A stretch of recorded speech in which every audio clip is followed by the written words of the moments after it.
Hello friends, 9 दिसंबर 2025 को CBSE ने अपना कुछ चेंज किए हैं क्लास 10th और 12th के कुछ नियमों में। क्या चेंज किए हैं? बहुत लोगों के मेरे पास मैसेज आया कि सर वीडियो बना दो, वीडियो बना दो, वीडियो बना दो। मैंने कहा ठीक है, चलो मैं आपको बनाता हूँ। तो देखो, कुछ नहीं, सीबीएसई ने 10वीं और 12वीं कक्षा के लिए 7 8 नियम बनाए हैं, चेंज किए हैं। क्या है? सबसे पहले क्या है? Question paper have been divided into 3 sections. Question paper divided into 3 sections. Bio, section A bio, section B chemistry, क्या पता नहीं फिजिक्स। मतलब कहने का मतलब ये था कि पहले जो साइंस का पेपर आता था ना, वो तीनों सेक्शन एक ही उसमें आते थे। सबसे पहले एमसीक्यू दे दिए 20, उसमें मिक्स हो गए, ऊपर नीचे आगे वागे सब जगह मिक्स हो गए। सेक्शन बी जो था वो, उसमें क्वेश्चन आंसर हुआ करते थे। तो पहले सेक्शन ऐसा हुआ करता था, पर जो आज के समय पे जो है उस सेक्शन ए जो होगा उसमें सबसे पहले एमसीक्यूज होंगे बायो के सारे, और उसके नीचे क्वेश्चन आंसर होंगे और एक केस बेस्ड क्वेश्चन होगा। ठीक है। दूसरा, जैसे कि दूसरा है सेक्शन बी केमिस्ट्री, तो सेक्शन बी में सिर्फ केमिस्ट्री होगी। सेक्शन 3 में बायो ही बायो होगी। ठीक है। Question paper divided into 4 section. Question paper किसमें? 4 सेक्शन में डिवाइडेड है। सेक्शन ए है history, geography, economics, political science. मतलब पहले भी एसएसटी का जो पेपर आता था ना, वो बिल्कुल सारे सेक्शन मिक्स में हुआ करते थे। पर आज के समय पे सेक्शन ए जो होगा वो हमारा हिस्ट्री का होगा, सेक्शन बी जो होगा वो ज्योग्राफी का होगा, सेक्शन 3 जो होगा इकोनॉमिक्स का होगा, सेक्शन 4 जो होगा वो पॉलिटिकल साइंस का होगा। तो मतलब ऐसे सेक्शंस उन लोगों ने डिवाइड कर दिए हैं। पहले हमारे जो सैंपल पेपर देखे हो आपने 2024-25 के, उसमें सारे क्वेश्चंस, मतलब जैसे कि सारे जो क्वेश्चंस हैं वो चैप्टर वाइज चैप्टर सारे मिक्स हुआ करते थे। जैसे कि सैंपल पेपर, ठीक है, देखो ऊपर बायो का है, फिर नीचे केमिस्ट्री का आ गया, तो ऐसे करके मतलब क्वेश्चन मिक्स आते थे। पर अब सेक्शन वाइज सेक्शन डिवाइड होगा। सेक्शन ए जो है उसमें हिस्ट्री के सारे सब्जेक्ट जो है, हिस्ट्री में हिस्ट्री के जितने भी चैप्टर होंगे वो हिस्ट्री के सबसे पहले क्वेश्चन होंगे, एमसीक्यूज होंगे, क्वेश्चन होंगे और कॉम्पिटेंसी बेस्ड क्वेश्चन भी होंगे। ऐसे करके सेक्शंस क्या है, डिवाइड कर दिया गया है। तीसरा चेंज क्या है? Student will be divide the answer in book 3 section, section A 4 and ऐसे। मतलब स्टूडेंट के लिए 3 सेक्शन डिवाइड किए गए हैं साइंस में और 4 सेक्शन डिवाइड किए गए हैं एसएसटी में। क्या है? चलो, replies the questions are written is only within the space identified the consumer only.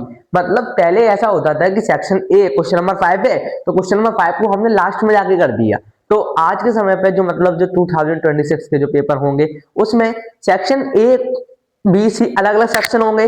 तो जैसे कि आपने सेक्शन ए का क्वेश्चन नंबर 5 जो है वो आपको नहीं आ रहा, तो उसके लिए आप थोड़ा स्पेस छोड़कर जाओ क्वेश्चन में, क्योंकि अगर आप वो सेक्शन बी में अगर 5th क्वेश्चन करेंगे ये वाला, तो वो मायने नहीं रखेगा, वो उसके आपको नंबर नहीं मिलेंगे। ठीक है।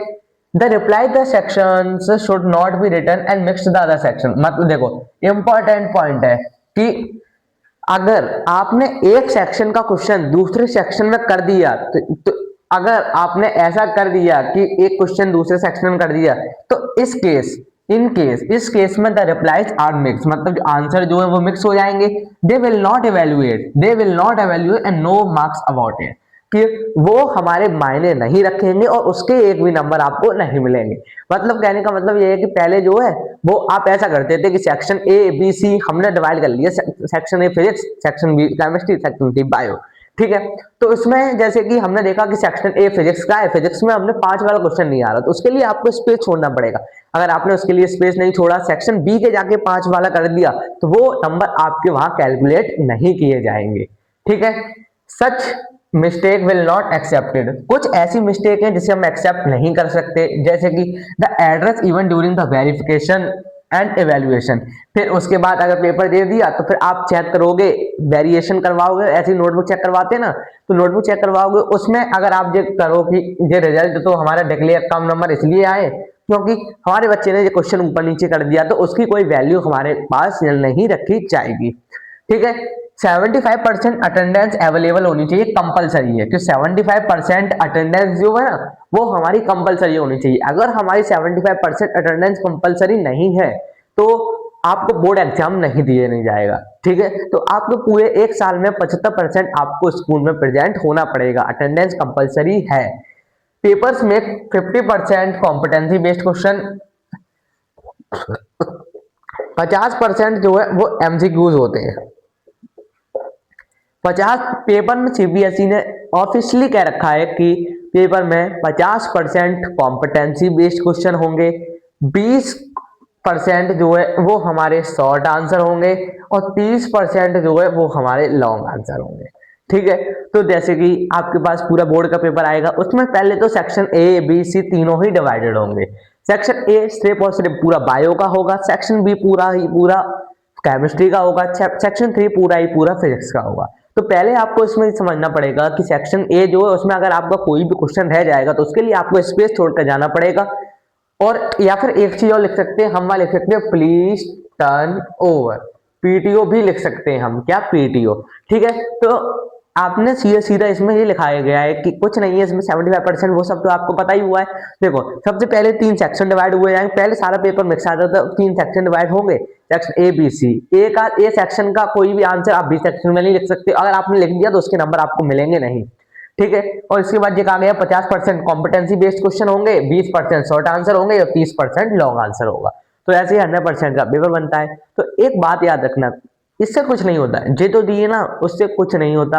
आपको बस अपनी मेहनत पे, जैसे सैम्पल पेपर आपके पास होगा 2025 का होगा, 24 का होगा, इसमें पैटर्न चेंज नहीं होता। क्यों चेंज नहीं होता? क्योंकि अगर सेक्शन डिवाइडेड है तो हमें तो सेक्शन मिक्स मिल रहा है ना, तो इससे हमें और अच्छा होता है। ठीक है। तो ऐसे करके हमारी जो पूरी वीडियो है जो सीबीएसई ने हमें इतना ही बताया है। मैं जिस वीडियो को खत्म करते हुए एक बात कहना चाहूंगा कि टफ है पर नया है, पर टफ नहीं है। क्या है? एक बात से ये खत्म करूंगा, क्या है? नया है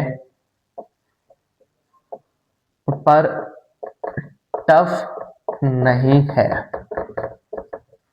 देखो हर एक के लिए सबसे शुरुआती से शुरुआत करना नया ही नया होता है, पर धीरे धीरे टाइम चेंज होता है तो वो चीज टफ नहीं रहती। जैसे कि आपने कभी भी, आप नानी घर पे पहले छोटे हो गए तो आपको नानी घर पे जाना होता, तो आपके पापा ले जाते थे, आपकी मम्मी ले जाती थी, पर वो जब आप उस टाइम पे छोटे थे ना इसलिए आप खुद नहीं जा पाते थे। पर थोड़े से बड़े हुए और बड़े हुए, फिर आप व्हीकल चलाना चालू कर दिया आपने, तो आप अपने आप नानी घर पे चले जाते हो।